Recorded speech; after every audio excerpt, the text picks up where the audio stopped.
കുഞ്ഞാലിക്കുട്ടി നയിക്കുന്ന കേരളയാത്രയുടെ കോട്ടയത്തെ സ്വീകരണ യോഗത്തിൽ മന്ത്രി തിരുവഞ്ചൂർ രാധാകൃഷ്ണൻ, MK മുനീർ എന്നിവർ ഉൾപ്പെടെയുള്ള വേദിയിലായിരുന്നു KM മാണിയുടെ ഒളിയമ്പ്. ഈ രാഷ്ട്രീയത്തിൽ പലരെയും വിശ്വസിക്കാൻ കഴിയില്ല.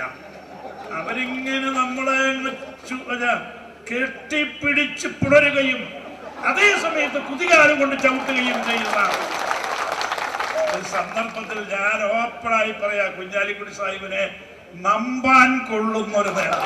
ബാർക്കോഴ വിഷയത്തിലെ അന്വേഷണ റിപ്പോർട്ട് സംബന്ധിച്ച് KM മാണിക്ക് പിന്തുണയുമായി കുഞ്ഞാലിക്കുട്ടി നേരത്തെ രംഗത്തെത്തിയിരുന്നു. 50 കൊല്ലം മണ്ഡലത്തിലെ ജനങ്ങൾ തിരഞ്ഞെടുത്ത കേരളത്തിലെ ഏറ്റവും സീസൺഡ് ആയിട്ടുള്ള, ഏറ്റവും ആദരിക്കപ്പെടുന്ന ഒരു നേതാവ് ആണ് ശ്രീ KM മാണി.